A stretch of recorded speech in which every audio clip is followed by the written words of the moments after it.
예, 민수기 1장은 민수기 1장에서 보면은 그 하나님의 나라 하나님의 나라를 세우는 것에 있어서 이 성도들이 목회자와 어떻게 연합을 하면서 그 성도들을 통해서 하나님께서 어떻게 그 교회 공동체를 세워가는가, 이스라엘을 세워가는가 이런 것들을 볼 수 있겠다 이렇게 생각이 듭니다. 1장에서 볼 때는 이스라엘 자손 애굽 땅에서 나온 후 둘째 해 둘째 달 첫째 날에 여호와께서 시내 광야 해막에서 모세에게 말씀하여 이르시되, 여기에서 시내는 그냥 우리가 뭐 냇가나 이거 하는 게 아니라 그 시내산 그 광야를 말해요. 시내산 광야, 그 시내산이 아니라 시내 그 주변 광야 해막에서 모세에게 말씀하시되, 둘째 달 첫째 날에 이렇게 하니까 4월 첫째 주쯤 되겠다. 이렇게 생각이 됩니다. 이스라엘은 3월부터 출발하기 때문에 4월 첫째 주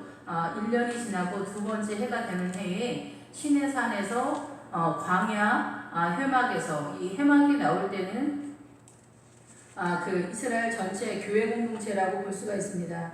우리가 그 장막, 성막, 해막이 있는데 장막은 이제 우리가 보통 가정에서 세워지는 우리가 뭐 그냥 보통 텐트다 이렇게 얘기를 하는데, 그런 이제 장막이 나올 때는 하나님의 세력 속에서 그 단위가 가정이다 이렇게 볼 수가 있겠죠. 그리고 이제 성막은 우리가 잘 아는 대로 교회 공동체에 그 모세가 받아온 그 교회 성전의 그 모양, 틀, 전체적인 거 성전 뜰서부터 성소 안까지 성막이다 이렇게 말을 합니다. 그래서 성막이 나올 때는 성소로 연결이 되는 거고, 장막은 개인 가정집에서 세워가는 하나님의 나라다 이렇게 볼 수가 있습니다. 근데 이제 지금 민수기 1절에서 해막이 나올 때는 이 성도들이 다 모인 상태 속에서의 장막이에요. 그렇기 때문에 여기에는 교회 공동체, 오늘날로 말하자면 성도들의 모임이다 라고도 볼 수가 있죠. 그래서 교회 공동체, 그래서 이 교회 공동체이면서 이 해막은 그 성도들의 모임 속에 막이 그 장막, 이 장막을 사용하는 그 단어를 써요. 그래서 오엘이라는 단어를 쓰는데, 이 장막이라고 하는 기본적인 단어에서는 멀리서도 분명하게 보이는 깨끗함에 대한 선언이에요. 이 기본적인 뜻에 있어서는. 그래서 하나님의 나라의 세력에 들어가면은 야곱이 장막에 거하였다, 그리고 에서는 들에 거하였다, 사냥꾼이다 이렇게 표현을 하고 있죠. 그래서 이 야곱은 그 하나님의 그 구원의 길, 생명의 길을 가고 있기 때문에 그 연단되어지는 내가 이 환난을 통하여서 내가 정금같이 나오리라, 이 고난을 통하여서 정금같이 나오리는 그 구원의 그 정금의 길을 가는 여정의 길을 야곱은 갔다라고 이렇게 볼 수가 있는 거고, 에서의 기본 어구는 아담이에요. 그래서 이 에서는 하나님의 길을 갔다라고 볼 수가 없겠죠. 그리고 생명의 길을 영을 따라가는 그 길을 가는 것이 아니라 본인의 거주지에서 에서도 이제 그 교회 공동체의 성도라고 보지만은 하나님을 따라가는 성도가 아니라 본인의 의지 속에서 살아가는 백성이다라고 일단은 볼 수가 있겠다 이렇게 생각이 듭니다. 에서는 아담 쪽으로 기본 어근이 넘어가기 때문에 그렇습니다. 그래서 이스라엘 자손이 애굽 땅에서 나온 다음에 두 번째 해가 되던 둘째 달 첫째 날 한 4월쯤에 시내산 그 주변 광야, 시내산은 우리가 이제 무슨 뜻이 있냐면 진흙투성이나 점토질에 빛나는이라는 그런 뜻이 있어요. 그래서 이 시내산이 말하는 것은 우리가 이제 애굽에서 예수 그리스도를 물과 성령으로 거듭나서 세상에서 예수님을 믿게 되어지면은 이 하나님의 법에서 법정적으로 이 광야로 진입하게 되는데, 그 광야의 출발이 이 시내산인 거죠. 율법을 통해서 우리의 믿음의 세력이 어떻게 구원의 길에 출발하는가를 선언한다라고 볼 수가 있어요. 그래서 애굽에서 물과 성령으로 거듭나게 되면은 이 홍해를 건너서 이렇게 그 광야로 진입하는 그런 상황인데, 그 광야 처음 시작이 시내산이다 이렇게 볼 수가 있는 거죠. 근데 우리가 물과 성령으로 거듭나지 않으면 어떻게 됩니까? 애굽에 있는 그 상태이거나 에서인 것 같거나 이런 상황이 되는 거예요. 그 광야에서부터 그 요단강 전이나 요단강이나 이 가나안이나 이 전체적인 그 믿음의 노선을 타지 못하는 그런 상황이다라고 이렇게 볼 수가 있는 거죠. 그래서 이 신의 산이 말하는 것은 물과 성령으로 거듭나서 이 하나님의 나라의 그 법정적인 차원에서 이렇게 광야로 진입하게 되면은 우리의 출발이 우리는 진흙과 같다, 먼지와 같다, 흙으로 만든 아담의 상태에서 출발하는 거예요. 아담은 그 하나님의 나라에 대해서 무지했던 것 같아요. 이 사단의 세력에 대해서도 그렇고 선악과를 먹으면서 이 사단의 문화권 속에 우리가 진입을 돼서 사단의 통치권 속에 우리가 들어가 있는 상태이죠. 이 문화 전통 모든 것들이. 그런데 여기에서 우리는 이제 이 사단의 문화 전통 속에 노출되어 있는 삶을 살고 있는데 여기에서 이제 하나님의 나라로 진입되어 들어가는 그런 출발이라고 볼 수가 있는 거죠. 이 신의 산의 의미가. 그래서 이제 그 율법을 통해서 이제 들어가게 되는데 이 광야는 살아가기가 굉장히 어려운 그런 지역이면서 이 광야의 의미는 목초지다라는 그런 뜻이 있어요. 그래서 이 광야가 말하는 건 뭐냐면은 우리가 하나님에 대해서는 굉장히 무지하고 사단의 세력에 대해서 밀리는 그런 상황이다라는 거죠. 여호수아에 들어가게 되면은 여호수아에서 이 가나안에 들어가면은 너희가 사단의 세력을 광야로 만들어라 이렇게 선언을 하고 있거든요. 그러니까 무슨 흐름인지 아시겠죠? 이 광야가 굉장히 척박한 땅이잖아요. 그래서 우리가 이 세상 사단의 문화권에 살고 있지만 그러니까 이제 영적으로는 우리가 그 애굽에서 광야로 진입되어 있지만 우리가 살고 있는 현 주소는 이 세상이란 말이죠. 그래서 이 세상에 사단의 문화권 속에 살고 있기 때문에 우리는 사단한테 계속 공격당하고 있는 이 사단한테 완전히 노출되어 있는 그런 상황에서 영적 전쟁이 출발하는. 그래서 해막에서 모세에게 말씀하시되 이 해막은 이 성도들을 모아놓는 거죠. 교회 공동체에서 모아놓고 여기에서 이제 그 장막에 해당되는 단어가 나오죠. 성도들과 이 장막에 대한 단어가 나오기 때문에 멀리서도 분명하게 보이는 깨끗한 세력이다 이렇게 볼 때 교회 공동체를 우리가 이제 보통은 이제 뭐 그 이문세의 강화문 영광가 뭐 이런 노래 보면은 뭐 교회당 예배당 뭐 종소리 뭐 이런 가사들이 나오잖아요. 이런 것도 우리가 생각하면 굉장히 우리가 흠모할 만한 깨끗한 어떠한 그 세력이다 이렇게 보여지잖아요. 그래서 이 교회 공동체를 주님이 지키시는 그런 메시지들이 나오는데 그래서 이 해막 교회 공동체가 멀리서도 분명하게 보이는 이스라엘이 전 세계 가장 작은 나라인데 전 세계 모든 나라에 이스라엘이 가장 잘 보이는 그런 민족이잖아요. 그래서 그들이 똑똑해서가 아니라 하나님께서 그들을 사용하고 있기 때문에 그런 것이고 교회 공동체도 마찬가지죠. 이 세상에 모두 사단의 문화권이 있지만은 이 교회 공동체가 제일 빛나고 우뚝 솟게, 그러니까 남들보다 뭐 잘났다는 것이 아니라 사람들의 시각에 제일 잘 보이는, 그래서 교회 공동체를 모든 사람들이 개독교다 물론 우리가 부족한 것들도 많이 있지만은 이렇게 비방하고 원망하고 시비를 거는 그런 세력이다. 이 사단의 세력 속에서 우리가 있기 때문에 그렇다라고 볼 수가 있습니다. 그래서 이 장막은 깨끗하게 하던데 여기서도 멀리서도 좀 분명하게 보이는 그런 세계 크리스찬에 대해서. 그래서 크리스찬들이 고난을 당하기 시작하죠. 진짜 믿음을 갖게 되면은 이 사단의 문화권에서 충돌이 되는데 그것을 사단의 문화권의 정체성을 갖고 있는 가족이나 형제나 집안의 그 예수를 믿지 않는 믿음이 그리고 차이가 있는 그런 세력 속에서 충돌이 나타나게 되는 거죠. 그래서 이 신의 산, 우리가 이제 출발선상에서 우리는 아담과 같은 그런 존재로 이 광야에서 살아난 때 완전히 밀리는 상황에서 이 해막, 교회 공동체에서 믿음을 출발한다 이렇게 볼 수가 있습니다.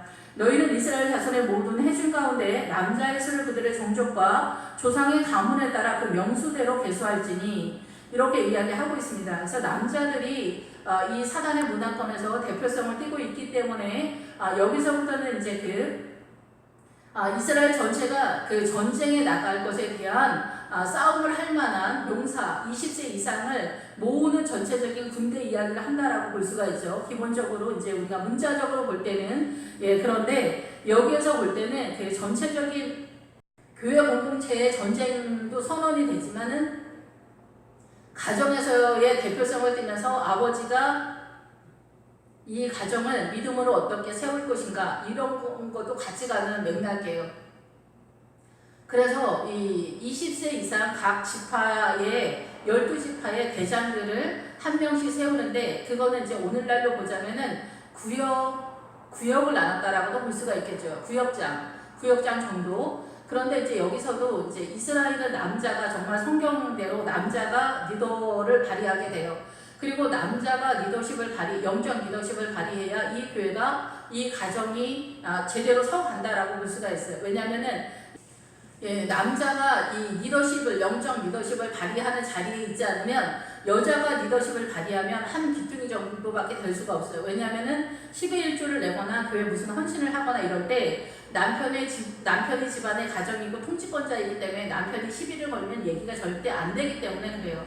그런데 이스라엘은 전체가 교회 공동체고 하나님의 백성이기 때문에 이 사단의 문화권 속에서 남자가 대표성을 띠고 남자가 리더십으로 대장으로 서는 것으로 일단 선언을 하고 있어요. 믿음의 내용에 들어갈 때는 서로 이제 존재가 사람과 사람이에요. 그런데 전에도 말씀을 드렸지만은 미국 정도 되면은 그 아브라함이 그 아내를 대하는 믿음의 수준이 애국적이지 않기 때문에 수준이 우리나라하고 틀려. 근데 우리나라는 예수를 믿어도 교회 내에서 여자 집사님들이 모든 일들을 다 해요. 그러니까 이 수준이 전혀 되어 있지 않은 거예요. 남자들이 더 적극적으로 하나님의 일을 치고 나가야 되는데 여자들이 이제 도와주는 거를 협력해야 되는데 이 여자들이 모든 일을 하고 남자들은 뒤에서 이름만 내면서 앉아있는 그런 모양새를 띠고 있다는 거죠. 어떤 일을 할 때 그렇게 했을 때는 그런 것들이 문제가 될 수 있다는 거예요. 그래서 교회 공동체에서 남자가 최고다, 남자의 권위가 최고다, 남자가 일을 해야 된다, 꼭 이렇게 말하는 것은 아니지만은 그 집안의 대표성을 띠고 남자가 있기 때문에 여자가 리더십을 발휘하게 되면은 전체적인 것이 아니다라는 거죠. 그리고 남편이 열애가 된 상황인 거죠. 아내가 이 리더십을 발휘하게 되면은 물론 생명에 있어서는 여자가 리더십을 발휘하지만 맨 앞에서 선두에서 하는 것이 아니라 남편을 헬퍼하는 거예요. 아담을 헬퍼하는 것에서 헬퍼가 뭐 부족해서 도와준다는 얘기가 아니라 남편이 남편 되는 일을 제대로 할 수 있도록 헬퍼하는 게 아닌 사명이기 때문에 이 구조를 알아야 된다라는 거죠. 그래서 남자의 수를 얘기할 때 그 종족의 그 지파별로 조상의 가문에 따라 이렇게 조상의 가문에 따라 할 때는 여기가 이제 가정이라는 단어를 쓰게 되는 거예요. 그 가정의 대표성을 띠는 거예요. 그러니까 이 가정을 남편들이 믿음으로 세워가야 돼요. 그러니까 남편이 교회를 나오면은 가정 예배를 드린다든가 성경 공부를 집안에서 한다든가 이스라엘은 다 그렇게 하고 있거든요. 그러니까 이스라엘이 문자적으로 행동하는 그 모든 것들, 그래서 예수님께서도 그렇게 말씀하시잖아요. 저들이 말하는 것을 따르라. 그러나 그들이 행동하는 것을 따르지 말아라. 이렇게 말씀하시는 것처럼 이스라엘은 이 율법이 말하는, 성경이 말하는 그런 모양의 틀, 구조를 딱 세웠다라고 볼 수가 있는 거죠. 그래서 아빠들이, 그리고 아빠가 없는 가정은 아빠가 있는 가정에서 이 아이들까지도 같이 성경을 가리키는 그런 시스템을 갖고 있어요. 근데 오늘날은 우리 이제 대한민국의 교회는 이렇게 애국적이다. 아직도 이 대한민국의 그 믿음은 애국적이고 지금은 이제 바벨론에서 우리가 이스라엘이 공격당해서 바벨론까지 끌려갔다라는 것은 신앙이 바벨론까지 밀려갔다라는 얘기거든요. 그러면 그 바벨론에서 돌아오는 믿음이 있어야 되는데 지금 우리는 바벨론보다 더 멀리 넘어간 WCC까지 넘어간 그런 상태예요. 이 바벨론까지 간 그 신앙은 에스더에서 오직 주님은 한 분이다. 이것만큼은 사수하는 신앙관이어서 그것만이라도 지켜서 오늘날 이스라엘이 있는데 지금 대한민국은 WCC까지 넘어갔기 때문에 바벨론보다 더 넘어간 상태다라는 거죠. 거기에서 돌아오는 믿음으로 나오는 그런 것들을 우리가 지금 요구받고 있는 그런 대한민국의 상태다 이렇게 생각이 됩니다. 그래서 이 20세 이상의 남자들을 이제 모으게 되는데 20세 이상이 되면은 이제 결혼을 하게 되고 각 가정에 리더가 되잖아요. 믿음의 영적 리더들이 되어야 되는 거죠. 세상에 대해서도 대표성을 띠고 있지만은 그러기 위해서는 이 믿음을 세우는 그런 전투력을 갖고 있어야 돼요. 그래서 여기 나오는 12지파의 12명이 말하는 게 뭐냐면은 그 신앙, 이 교회 공동체를 이렇게 세우는 데 있어서 성막을 세우는 것은 이 성소, 이 말씀, 신앙관을 세우는 내용, 이 성막은 레위인이 전담을 하게 돼요. 레위인이 이 신앙관을 세우는 것에 있어서 성도가 들어가게 되고 여기 개입하게 되면 이 성도는 죽게 된다 이렇게 선언을 하고 있는데 여기는 해막을 세우는 일에 대해서 선언을 하고 있는 거예요. 해막에 대해서는 이 교회 공동체 전체를 세우는 그 신앙가를 얘기한다라고 볼 수가 있겠죠. 교회를 세워가는데 어떻게 세워가야 되느냐. 예, 그것이 이제 구역이 서지 않으면은, 예, 구역이 요즘 이제 구역이 이제 없어지고 셀 모임이다 뭐 이런 식으로 나가는데, 이 구역이 없어지면은 셀로 넘어가는 것도 사실 사단한테 속는 것이다 이렇게 볼 수가 있죠. 구역이 살아야 그 가정 속에 예배를 드리러 가면서 이게 기둥처럼 교회가 서는 거예요. 그리고 그 집안의 형편도 이렇게 살피게 되고, 그 아내들은 남편이 믿음으로 잘 설 수 있도록 헬퍼하는 게 최고의 그 아내의 사명이에요.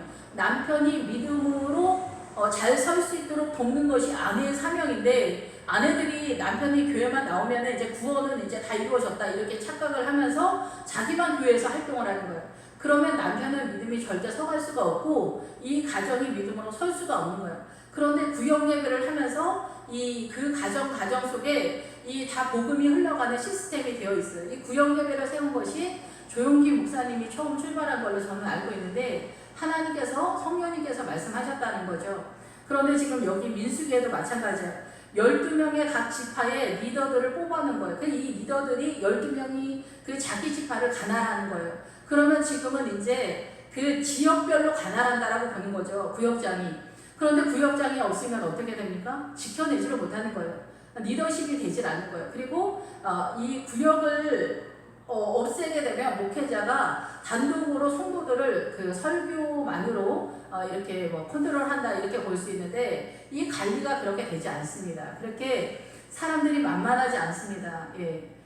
그런데 요즘은 그런 시스템을 끌고 가는 교회가 이제 많이 늘어나고 예배도 많이 줄어드는 그런 상황인데, 사단한테 밀리고 있는 상황이죠. 지금 대한민국이 원래 신앙하고 약한 데다가 이제 믿음이 조금 올라가면서 이제 교만해지고 방자해져서 스스로가 부패해서 많이 밀리는 그런 상태가 되었다라고 이렇게 보여집니다. 사실상 그렇고요. 예, 그래서 이제 20세 이상으로 이렇게 전투력을 갖춰야 되는데, 이 12명의 구역을 나눈다라고 볼 수가 있겠죠. 근데 여기서는 이제 지파별로 나누어서 대장을 세우는데, 이 대장들의 이름들이 다 무엇을 말하냐면은 그 교회 공동체의 성도들의 신앙관에 대해서 주님이 말씀하고 있어요. 너희들 어떠한 상황 속에서도 나에게로 나와라. 내가 너희들을 어떻게 지킬 건데, 내가 너희들을 이렇게 지켜줄 거야. 이런 것들에 대해서 성도들의 마음가짐, 성도들의 신앙관에 대해서 이 12명의 리더들과 그 아버지들의 이름까지 거론하면서 하나님께서 말씀하고 있다라는 거죠. 예, 그래서 우리는 예수를 믿는 데 있어서 그 옛날에 그 가난하던 시절에가 훨씬 더 신앙을 잘 지켰구나, 그리고 주님께 달라붙었구나, 이런 생각이 듭니다. 이제 오늘날 이제 대한민국이 그 좌파 정권 속에서 추락하고 있는데, 어떻게 보면 이것이 하나님의 세력으로 우리가 달려가게 되어지는 어떤 도화선이 되는지 어쩌는지는 모르겠습니다. 예, 그래서 대한민국이 조금 잘 살아지니까 크리스찬들도 그렇고 국가적인 거에서도 자존심을 내세우면서 오만방자해지어 가는 게 아닌가, 이런 생각이 듭니다. 우리가 약할 때는 이렇게 겸손하게 머리를 숙이게 되는데, 조금만 있으면 우리가 아저씨들이나 아줌마들이나 돈 있는 체를 하면서 굉장히 거만해지잖아요. 이런 것들이 그 망하는 지름길이다. 하나님 앞에서도 그렇다라고 생각이 됩니다. 그래서 이스라엘 중 3절 20세 이상으로 싸움에 나갈 만한 모든 자를 너와 아론은 그 진영별로 계수하되. 그래서 예수 믿는 사람들의 싸움이 뭘까요? 여기에서 이스라엘이 싸움에 나아갈 때는 아모리 족속이나 가나안의 7 족속을 공격해 들어가는 내용을 하거든요.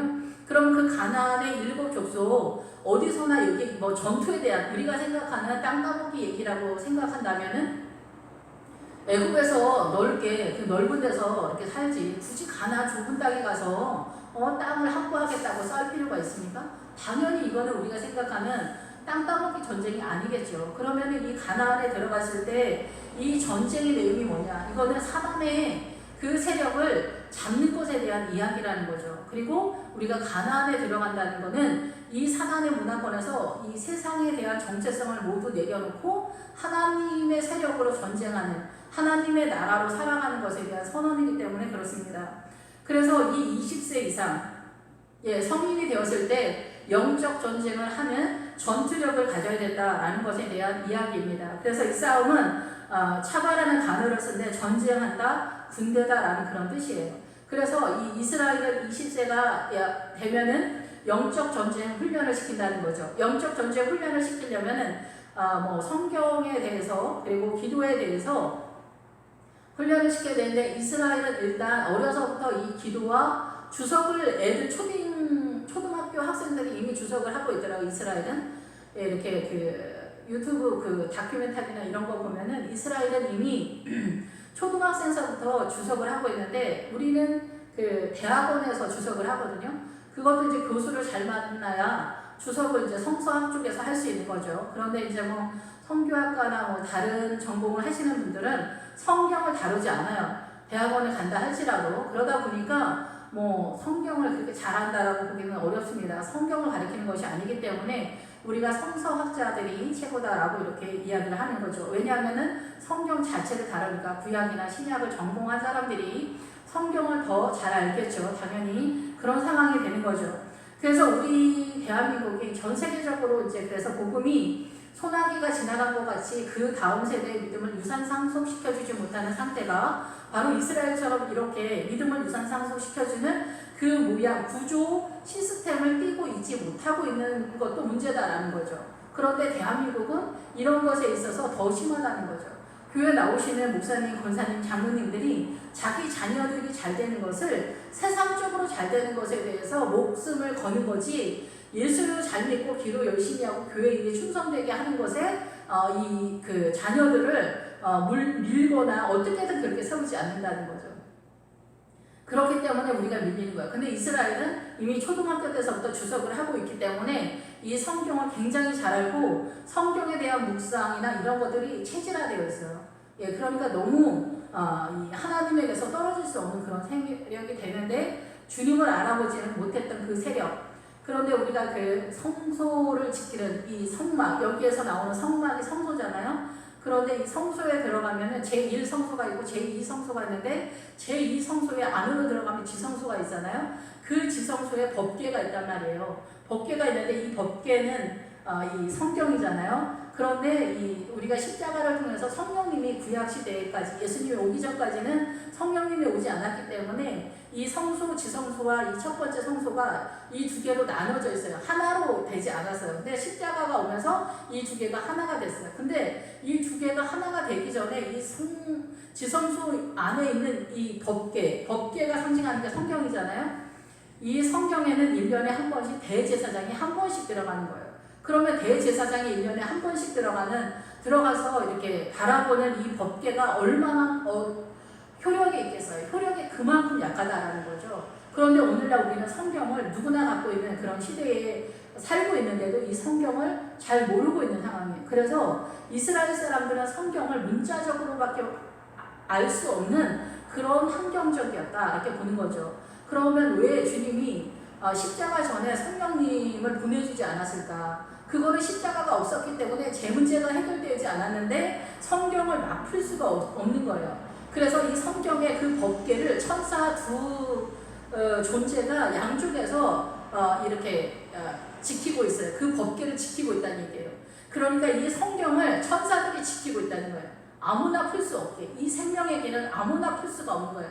푼다고 해서 다가 아니라 우리가 이 하나님 앞에 이 사단의 문화권에서 이 사고가, 우리의 왜곡된, 사단으로 인하여 왜곡된 이 가치관을 다 내어버리고 오직 하나님으로 반응하는 그런 존재로 나아가야 되기 때문에, 거짓 없는 믿음으로 나아가기 때문에 일단 구약에서는 그 법궤를 천사들이 원천 봉쇄를 했다. 그래서 구약 성도들은 이 성경을 문자적으로밖에 볼 수 없는 환경이 아니었을까, 이렇게 생각이 됩니다. 그런데도 주님께서는 그 법궤가 있는 지성소 안에 너희가 들어오면 내가 너희를 축복할 것이다, 이렇게 선언을 하고 있거든요. 그래서 이 말씀을 깨닫는 자리에 온다는 것은 그 루기에서 베들레헴에 이르렀을 때, 그 베들레헴이 이제 여기서 요셉의 자손 에브라임이 나오지만은 이 에브라임이 루기에서 말하는 그 베들레헴과 같은 단어예요. 베들레헴과 에브라임, 그리고 에브라다하고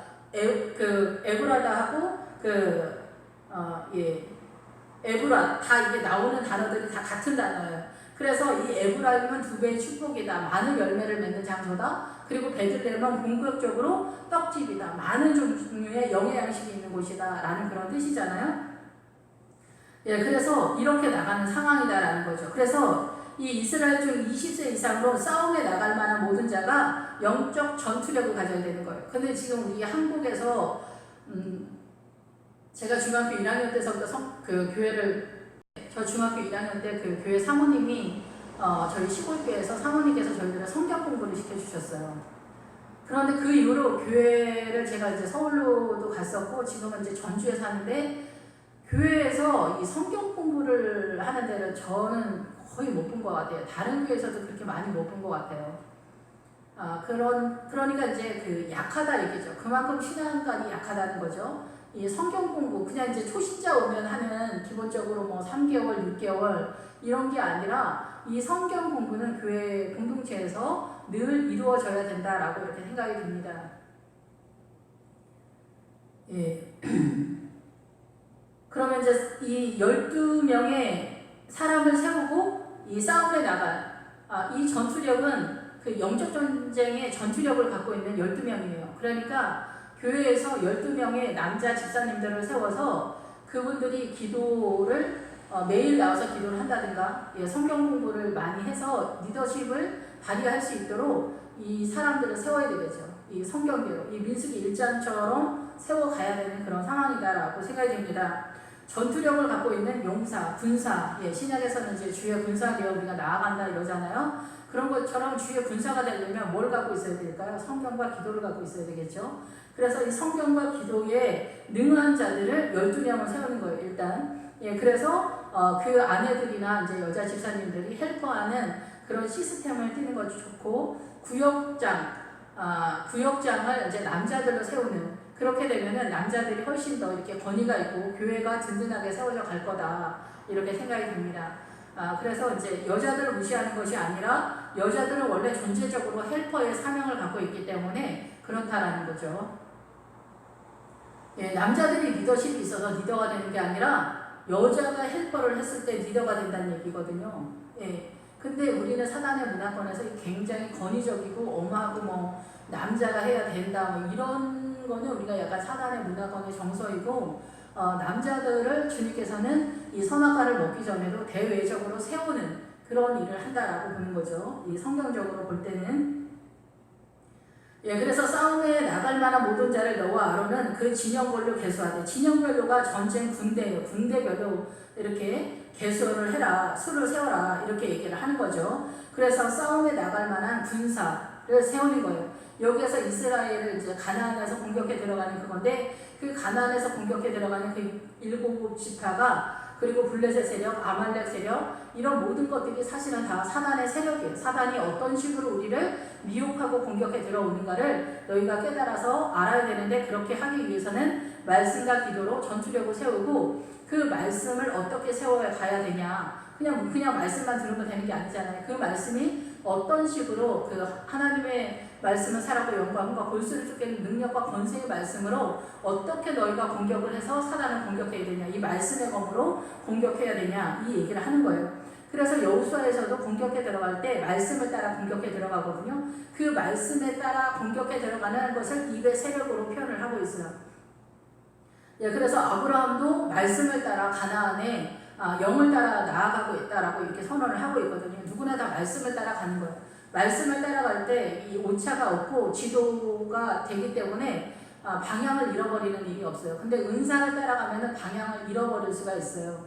말씀이 없고 은사만 많은 분들은 그때그때마다 주님이 다 이렇게 말씀하기 전에는 헷갈린단 말이에요. 나는 하나님 다 말씀하시는데 그래도 성경 안에서 보는 거기 때문에 성경이 중요한 거죠. 그래서 성경을 깨닫기 위해서는 기도도 같이 가기 때문에 은사는 이상하다가 아니라 이 말씀이 선두에 서는 거예요. 말씀에 선두에 서고 기도가 같이 따라가야 이 말씀되기 때문에 은사는 말씀 뒤로 가야 된다라고 보는 거죠. 각 지파의 각 조상의 가문에 우두머리 한 사람씩을 너희와 함께 하게 하라. 그래서 이 각 조상의 각 지파의 각 조상은 가정이에요, 가정. 그래서 이 모든 가정이 서면은 그 가정이 선 가정이 믿음으로 굳게 선 그런 가정이 많으면은 그 교회는 쓰러뜨리기가 어렵죠. 그래서 남자와 여자가 결혼을 하게 되면 사사기에서 보면은 사자 같은 사단이 투입이 돼요. 그 가정을 찢어야 이 교회가 설 수 없어요. 예, 그렇기 때문에 이 가정을 세우는 것이 굉장히 중요하죠. 그래서 지파별로 각 조상의 가문이 가정의 가문에 우두머리를 한 사람씩 세운다. 그래서 그 구역장을 세우면서 각 가정에서 남편들은 무조건 그 가정의 그 영적 리더다라는 것에 대한 훈련을 이렇게 세울 수 있도록 그렇게 해야 되겠죠. 그래서 그 가정을 믿음으로 잘 세울 수 있어야 되고, 아내들도 그럼 편하죠. 남편이 영적 리더십을 발휘하니까 남편만 도와주면 되는데, 남편을 영적 리더십으로 세우지 못하면은 이 아내의 사명이 그건데 그걸 못하면 어떻게 돼요? 본인만 힘들어지는 거예요. 그러면서 남편을 원망하게 되죠. 왜 그렇게 하냐? 당신 왜 그러냐? 왜 사고치냐? 이런 것들이 아내들이 영적 리더십을 어떻게 됐든 간에 다 못하고 있는 상황이다라고도 한 80%는 본다, 이렇게 생각이 듭니다. 물론 남편의 부족한 것들이 아내 탓이다라는 얘기는 아니지만은, 나이가 들어서까지 뭐가 잘못됐을 때는 그 남편을 이제 헬퍼하는 그 정신에 있어서 그 간혹가다 그 남편을 헬퍼를 잘한다고 보는 사모님들 중에, 그리고 성도들 중에서 남편이 바람을 피워도 참고 있는 분들이 있어요. 물론 전쟁하라는 얘기를 하는 게 아니에요. 당신 그러면 지울까? 이 얘기를 해줘야죠. 아닌 건 아닌 거예요 라고. 이런 걸 해줘야 되는데 참고만 있는 거예요. 망신살 뻗치고 또 뭐 이런저런 뭐 그런 것들이 많죠. 그런데 분명한 신앙관이 약하니까 이 세상적으로 헬퍼를 하는 그런 경우도 열에 한 명은 있다라는 것들, 이렇게 되면은 이게 그 가정이 믿음으로 굳건하게 이렇게 서지 못하는 거죠. 신앙관을 제대로 세워야 되는 그런 상황인 거예요. 근데 한국은 애국적 믿음이에요. 많이. 그래서 교회 내에서도 애국적이죠. 남편이 그 세상에서의 권위를 가지고 움직이는 그런 마인드를 갖고 있기 때문에 신앙관이 애국적이다라는 거죠. 그래서 이제 한 사람씩을 함께 하게 해라. 그래서 함께 일어나게 해라. 이렇게 얘기하는 거예요. 함께 일어나라.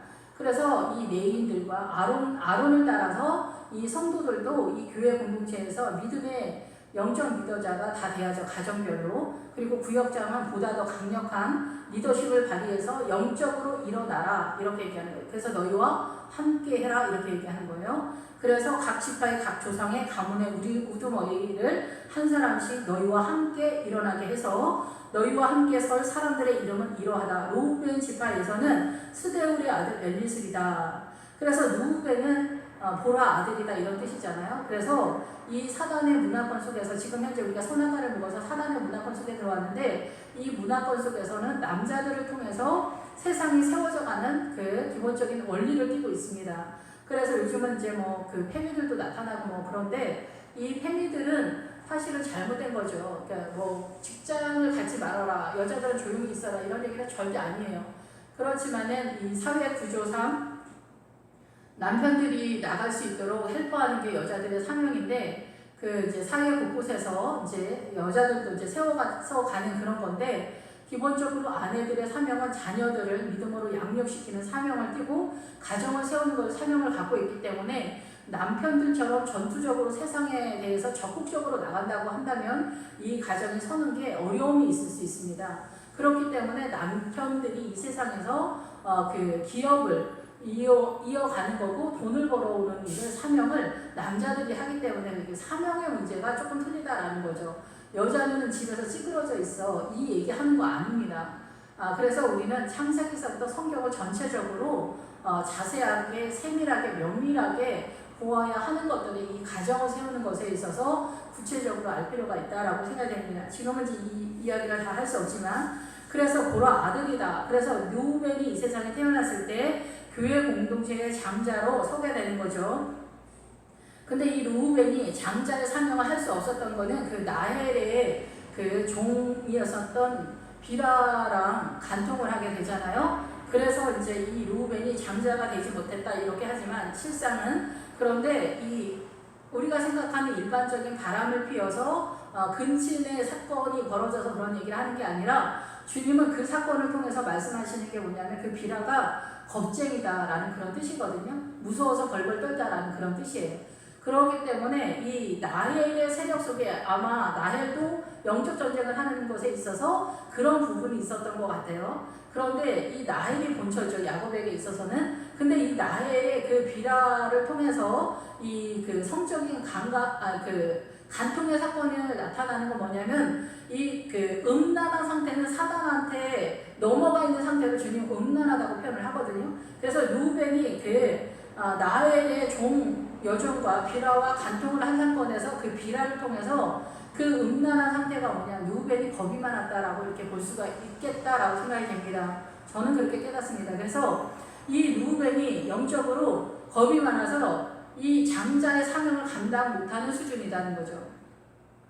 그런데 이 12아들 중에서는 요셉이 장자의 사명을 감당했지만 그 축복권에 있어서는 이제 유다를 타고 내려오는 그런 상황인데, 이 요셉이 그래서 장자의 이름이 올라가죠. 루벤은 겁을 먹었다. 그래서 우리가 영적 전쟁을 하는 것에 있어서도 이 겁을 먹으면은 나가 떨어지게 되어 있어요. 이게 겁을 먹었다라는 것은 어떻게 보냐면은 예수님을 따라가는 것에 있어서 가난한 것이 무서워서 11조 하는 것이 어려운 거죠. 이런 것들도 다 겁을 먹은 거예요. 내가 살아가는 것에 있어서 11조를 할 만한 믿음이 안 되는 거죠. 그러니까 밀리는 거예요. 이런 사람들을 믿는 장로님으로 세울 수 있습니까? 그렇게 세울 수가 없는 거죠. 그래서 우리가 이 장로로 세울 때, 권사로 세울 때, 이렇게 기본적으로 안수집사 세울 때 11조는 제대로 하고 있나, 감사원금은 하고 있나, 특별한 부분 하고 있나, 이 사람이 하나님을 의지하고 있는 신앙관을 갖고 있냐, 돈보다 주님을 의지하고 있냐, 이런 것을 헌금하는 것을 통해서 가름을 하는 거예요. 이 사람이 헌금을 많이 하니까 장로를 세워야 되겠다, 이런 얘기를 하는 것이 아니라 이 사람의 헌금하는 동태를 보면서 이들의 믿음을 엿볼 수 있다라는 거죠. 그런데 루벤이 여기서 밀렸다는 거예요. 하나님을 의지하는 것에 있어서 겁을 먹었다라는 것은 의지를 제대로 못하고 있는 그런 상태를 그렇게 간통한 사건으로 표현을 하고 있다라는 거예요. 예, 실제적으로 그런 사건이 나타난 것도 있겠지만은 이제 이 성경은 이제 사실을 배경으로 해서 나가고 있기 때문에 그런 거죠. 예, 그런데 이런 사건에서 우리가 볼 수 있는 것은 이 루벤은 장자로서의 믿음이 연약했기 때문에 그 비라의 사건을 통해서 장자권을 얻지 못했다라는 거죠. 그런데 이 루벤이 보라 아들이다라는 그런 뜻이거든요. 그래서 이 세상에 그 하나님의 나라의 아들들을 통해서 이렇게 딸들도 물론 그러지만은 대표성을 남자들이 세상을 간장하는 사명을 갖고 있어요. 이 선악과를 따먹기 전부터 이 남자들 아담한테 너는 본상에서 세상을 다스리라 이렇게 표현을 하고 있잖아요. 여자는 남편이 그 세상을 다스리는데 헬퍼의 존재인데 뭘 헬퍼하냐? 생명을 헬퍼한다는 거예요. 이 영적인 그 생명력을 헬퍼한다는 거예요. 아내들이. 그래서 남편들이 밖에 나가서 돈 잘 버는 얘기 잘하라는 게 아니라 이 남편이 건강한 가장이 될 수 있도록, 정말 아름답고 복된 남편이 될 수 있도록 아내들이 헬퍼를 해라, 그 얘기를 하는 거거든요. 예, 그래서 루벤 지파에서는 스데울의 아들 엘리술이다. 이제서부터 잘 보셔야 됩니다. 이제 이 12아들들 속에서 이 성도들이 어떤 신앙관을 가지고 하나님의 나라를, 이 교회 공동체를 세워갈 것인가에 대한 선언을 하는 거예요. 예, 그래서 이제 성도들은 어떻게 전투력을 갖는가, 이렇게 보는 거죠. 이 12명의 아들들이, 그리고 그 아버지들이 12명이 또 나오니까 이 12명과 24명의 사람들이 말하는 것이 이 성도들의 신앙관이다라고도 이렇게 볼 수가 있는 거예요. 예, 그래서 루벤의 지파에서는 그래서 이제 이스라엘은 이제 그렇게 하는데, 이 각 구역장이거나 아버지가 각 가정 속에서 영적 리더십을 가지려면은 영적인 전투력을 가져야지 영적 리더십을 가질 거 아닙니까? 이 영적 전투력을 가질 수 있도록 아내가 헬퍼를 한다는 거죠. 예, 그래서 그 헬퍼를 할 때 루벤 지파에서는 스데울의 아들 엘리술이다. 스데울은 무슨 뜻이냐면은 빛의 지역이라는 뜻이에요. 그래서 빛을 전파하는 사람이에요. 빛을 전파하는 사람.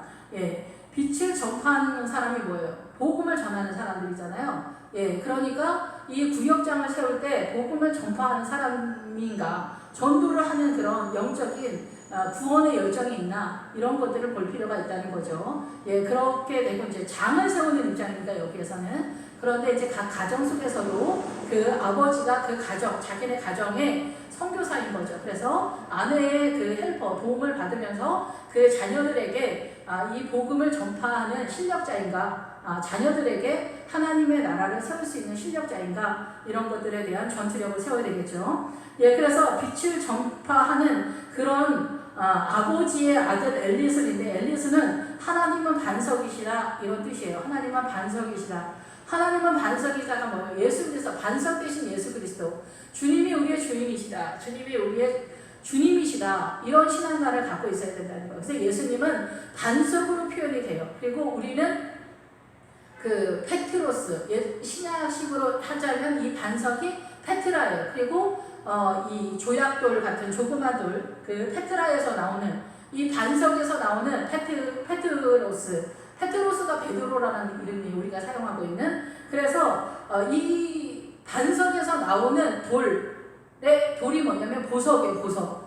그 아름다운 돌, 그것이 그 새 예루살렘 성의 보석, 정금같이 나오는 보석. 그래서 12개의 보석으로 나타나는 게 이 페트라, 그리고 여기에서는 반석에서 이 페트라를 통해서 우리가 보석으로 나와서 그게 예루살렘 성까지 연결되는 거예요. 새 예루살렘 성의 그 믿음의 결정체까지 나가는 거예요. 정금같이 나오면은 이 이스라엘 사람이 12보석으로 표현이 되고 있잖아요. 12보석. 이스라엘이 12보석이 흉패에 있잖아요. 그래서 이 이스라엘은 12가지의 보석과 같은 믿음의 성도들이다 라는 이런 뜻이잖아요. 그래서 이 반석 대신 주님에 대한 신앙 고백이 딱 서야 되는 거예요. 신앙 고백. 그리고 예수 그리스도의 빛의 세력. 그래서 이 그 제사장도 이 우림과 둠빔할 때 여기는 빛의 지역이라는 뜻이에요. 빛의 지역. 빛이 거주하는 지역이다. 그래서 우리가 성령님이 우리 안에 들어올 때, 성령님이 있을 때 우리 안에 빛이 나타나는 빛.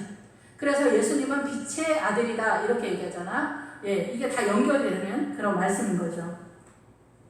그래서 이제 시므온의 지파에서는, 시므온은 하나님께서 우리의 기도를 들으신다. 주님께서 우리를 들으신다라는 거예요. 그래서 이 12명의 아들의 이름이 그 성도들, 이스라엘의 12가지 세계의 그 신앙관을 갖고 있는 그 성도들에 대한 주님의 입장이라고 봐야 되죠. 주님이 너희들을 어떻게 보고 있으니까 걱정하지 마라. 하나님의 통치권에 대한 이야기고, 이 밑에 이제 그 무슨 지파의 누구의 아들이라는 그 성도들이 신앙관을 하나님 앞에서 어떻게 세워가야 되는가라는 것에 대한 선언이다라고 이렇게 볼 수가 있습니다. 그래서 이 시므온은 하나님께서 우리의 기도를 들으시고 있다라는 것에 대한 신뢰를 갖고 있어야 되겠죠. 그리고 수리사 때의 아들 슬루미엘이다 이렇게 표현을 하고 있습니다. 수리사 때는 무슨 뜻이냐면은, 수리사 때는 전능자의 바위다라는 그런 뜻입니다. 그래서 이 바위가 나올 때는 절벽도 같이 나오는 뜻이거든요. 그래서 절벽은 그 가파르다. 그리고 이제 이 반석으로 우리가 그 다윗이 항상 말하잖아요. 그러니까 반석에 내가 숨는다 이렇게 표현하잖아요. 예수 그리스도 안으로 들어가서 내가 숨는다는 거죠. 그래서 예수 그리스도는 피난처가 되시면서 가파르다라는 뜻도 있어요. 그래서 이 예수 그리스도를 옷 입는다, 예수 그리스도를 닮아간다, 예수 그리스도의 마음을 가져야 된다, 이런 것들이 다 뭐냐면은 주님의 형상이 내 안에 믿음으로 어린 양의 성전에 세워져 가야 된다는 얘기잖아요. 이렇게 나아가기 위해서는 이게 가파르고 절벽에 올라가는 것이 쉽지 않고 어렵다는 얘기예요.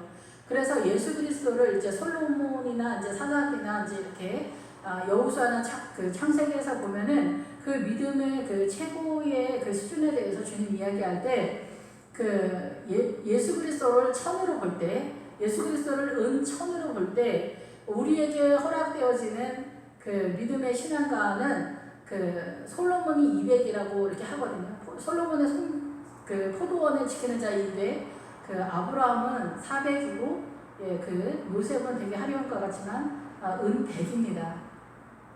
그래서 우리가 이렇게 믿음으로 나아갈 때 예수 그리스도에 이르는 그 믿음, 주님을 닮아가는 그 세력이 그렇게 우리가 이렇게 쉽게 얻지 못한다는 거죠. 그래서 요셉이 100으로 이제 여호수아 24장에서 선언을 하고 있거든요.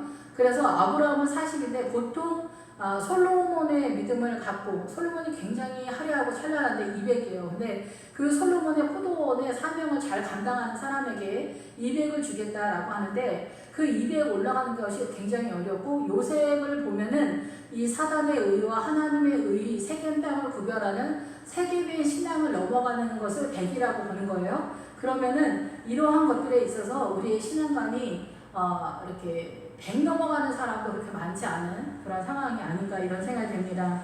예, 그래서 이 그 수리사 때는 전능자의 관이기 때문에 예수 그리스도는 전능하시다. 주님은 모든 것에 있어서 전능하신 우리의 피난처가 되시는데 주님을 닮아가는 것, 예수 그리스도를 옷 입는 것은 어렵다. 그래서 이 신앙의 길을 가는 것에 있어서 이 사단의 문화권 속에서 이 사람들과 충돌이 당연히 나타나기 때문에 이런 거에서 우리가 겁을 집어먹으면 아까 루벤처럼 장자의 사명을 감당을 못하는 상태가 되는 거고, 그 어느 쯤인가 정체되어지는 신앙으로 나아갈 수가 있는 것이죠. 그래서 유다가 제일 공격적이고 시몬도 공격적이어서 그 여호수아에서 그 유산, 믿음의 유산 상속을 받을 때 이 시몬이 유다와 같이 가잖아요.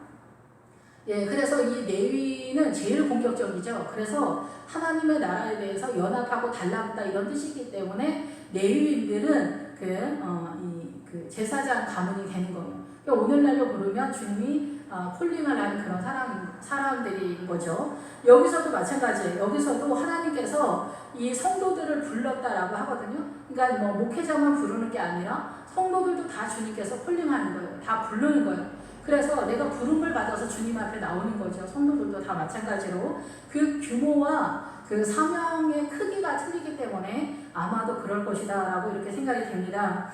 그런데 이제 레위인들은 이제 힘들고 어렵고 자기가 부족한 것도 많고 그렇게 되기 때문에 목회자들은 그런 중에도 하나님께 달라붙고 시험 들어서 아예 포기를 선언하지 않고 어찌게 됐든 이렇게 터덕거리면서라도 끝까지 가는 그런 목회자들이 거의 90% 이상이다 이렇게 생각이 들어요. 그래서 수리사 때는 전능자의 발이다. 너의 주님은 전능하시다. 걱정하지 마라. 너 힘들때 걱정하지 마라. 이 얘기하는 거예요. 이 밑에도 보면은 모든 사고에 주님이 관여한다라는 그런 뜻이 있어요. 하나님이 관여하신다 이런 뜻이 있거든요. 그래서 여기서 하나님의 능력자시다. 하나님은 능력자다. 요즘 능력자라는 말을 잘 쓰잖아요. 주님은 전지전능하시다. 근데 사단은 전지전능하지 않거든요. 주님은 안 계신 데가 없고 이러잖아요. 무소부지하시고 막 이러잖아요. 그런데 사단은 그렇지 않아요. 사단은 만약에 저기 있으면은 여기 거를 몰라요. 그래서 사단은 그 가정 속에 우리가 뭐 죄가 유전된다 이렇게 되는데 그 집안에 계속 담당하는 귀신들이 따로 있는 거죠. 계속해서 할아버지가 돌아가시면 거기서 빠져나오고 아버지에게도 들어갈 만하면 들어가고 못 들어갈 만하면 못 들어가는 거죠. 근데 이 집안 언저리에서 어져버린다라고 볼 수가 있겠죠. 근데 이제 저희 아버지 돌아가셨을 때 저희 아버지한테서 사단이 장정이 두 명이 나와가지고 내가 저 사람한테 28년 동안 있었다 이렇게 얘기를 하더라고요. 그러면 이제 우리가 예수님을 믿으면 전혀 귀신이 없냐? 그건 아니에요. 우리 안에 어둠의 세력들이 있잖아요. 그거를 몰아내는 것을 전쟁하는 거예요. 예. 그래서 우리가 영적 전쟁은 나 자신에 대한 영적 전쟁이거든요. 그리고 우리 가정에 대한 영적 전쟁인 거예요. 그렇기 때문에 다른 데 돌아보지 마시고 우리 가정을 믿음으로 잘 세우는 거가 누구의 문제이냐. 여기서 보잖아요. 자기 가정의 믿음의 리더십을 아버지를 통해서 엄마가 헬퍼하는 속에서 이 가정이 세워간다고 여기 민수기 1장에서 말씀하고 있잖아요. 근데 목회자들은 어때요? 목회자는 전체적인 거에서 성도들에게 이 생수를 흘려보내는 사명을 감당하고 있는 거예요. 말씀을 요리를 해서 이렇게 나눠주는 그 일을 하는 거예요. 근데 이제 가정에서 그렇게 잘 못하니까 기본적으로 억지로 이 법으로 교회에서 예배 시간을 조절을 해서 일 나오는 것으로 하는 거예요. 그래서 성경에서도 예루살렘에 꼭 가야 되고 1년에 3년에 한 번은 꼭 예루살렘에 가야 되고 예루살렘을 중심으로 움직이잖아요. 이 교회 공동체가. 그러니까 교회 공동체를 나와야 되는 거예요. 예루살렘의 그 영화로움은 너무 많지만은 어쨌든 그렇습니다. 그래서 이 바위에서 바로 예수 그리스도를 얼마만큼 닮아가느냐에 따라서 이 이스라엘 12 보석으로 등장하거나 전국으로 나올 수 있는 그런 상태다. 그리고 주님은 전지전능하시다. 안 계신 데가 없다. 그래서 것들에 대해서 이 신앙관을 세워줘야 된다는 거죠.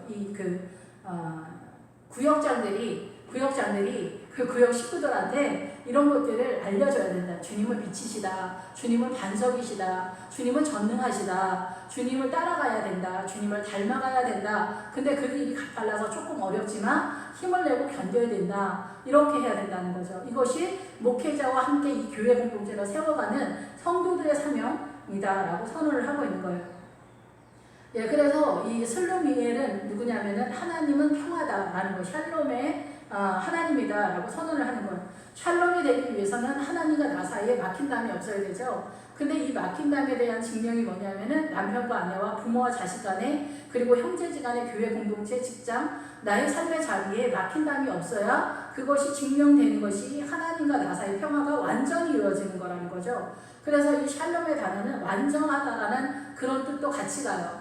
그래서 이 하나님의 의에 연합되어서 완전해져 갈 때 샬롬이 완전히 서는 그런 상태로 나타나게 된다는 거죠.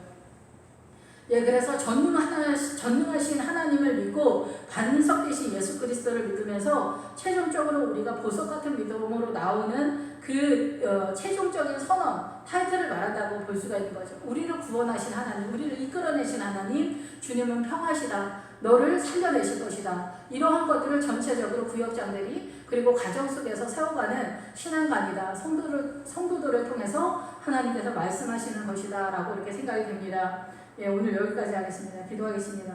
할렐루야. 주님 감사한 찬양 돌립니다. 이 성도들의 신앙관을 어떻게 세워가야 되는지 이 민수기 1장을 통해서 저희들은 세워갈 수 있도록 주님께서 인도하여 주시고 우리의 믿음이 구역장님들을 통해서 든든하게 세워져 가도록 주님 축복하여 주시옵소서. 예수님의 이름으로 기도했습니다. 아멘.